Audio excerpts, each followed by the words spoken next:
CM Bhupesh Baghel के tweet पर BJP ने पलटवार भी किया। बीजेपी ने निशाना साधते हुए कांग्रेस को पहले अपने विधायकों को संभालने की हिदायत दी है। बीजेपी ने कहा कि झंडा फहराने से लेकर मंत्री पद तक के लिए पार्टी में विवाद हो रहा है।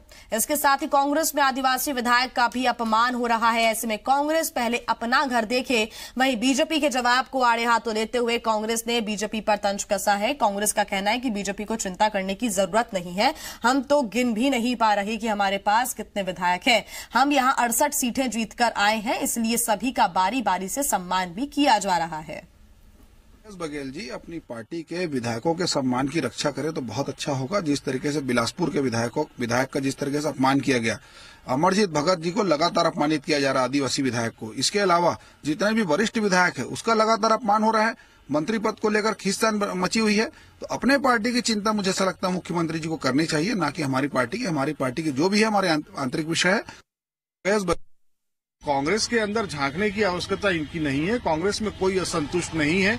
निश्चित तौर पर इतना बड़ा जनादेश मिला है तो सारे लोगों को पद नहीं दिए जा सकते, लेकिन ऐसी असंतोष की भावना कहीं नहीं है। सारे लोग एकजुट होकर काम कर रहे हैं और जिस तरीके से भारतीय जनता पार्टी आरोप लगा रही है उसको अपने घर में झांकना चाहिए। जो नेता प्रतिपक्ष तय नहीं कर पा रहे थे, ऐसे लोग आज कांग्रेस पार्टी के ऊपर आरोप लगा रहे हैं। बहुत ही हास्यास्पद है। और इसी पर ज्यादा जानकारी के साथ जी मीडिया संवाददाता सत्य प्रकाश हमारे साथ जुड़ गए हैं। सत्य प्रकाश, जानना चाहेंगे कि इन ट्वीट वॉर के पीछे आखिर क्या वजह हो सकती है। बाकी ये भी समझ में आ रहा है कि शायद छत्तीसगढ़ में मुद्दों की कमी हो गई है कि अब दोनों ही दल एक दूसरे पर इस तरह की बयानबाजी कर रहे हैं।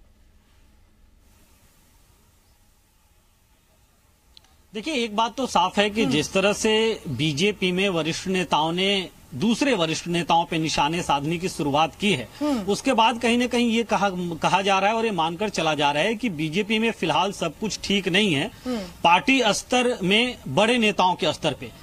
क्योंकि अभी जिस तरह से हमने देखा कि पहले ननकी राम कंवर की नाराजगी सामने आई, उसके बाद खुलकर चंद्रशेखर साहू जो पूर्व कृषि मंत्री है उन्होंने वरिष्ठ नेताओं के खिलाफ बोला, और अब कहीं न कहीं जाके कई सारे ऐसे कार्यकर्ता हैं जो सोशल साइट्स पे बड़े नेताओं के खिलाफ लिख रहे हैं या उनके खिलाफ मुहिम छेड़ने की कोशिश में है।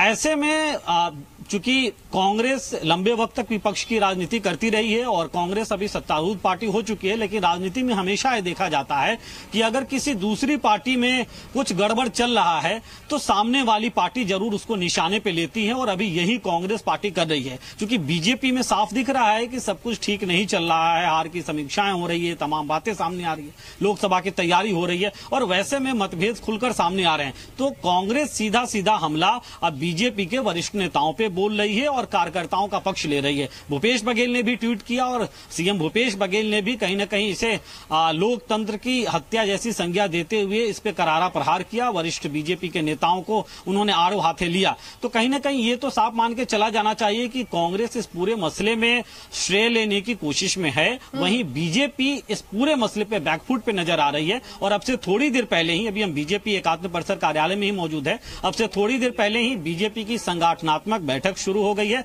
जिसके 3 बिंदुओं में प्रमुख बिंदु यही है कि कार्यकर्ताओं की नाराजगी आखिर किस बात को लेकर है, क्यों हार हुई, और उनकी बातें सुनी जाए। लेकिन कई सारे ऐसे कार्यकर्ता हैं जो नाराज हैं और यह भी मानकर चला जा रहा है कि इस बैठक में कार्यकर्ता खुलकर मुखर होने वाले हैं और अपनी बातों को पार्टी संगठन के वरिष्ठ नेताओं के सामने रखने वाले हैं। बिल्कुल सत्य प्रकाश, बने रहिए आप हमारे साथ।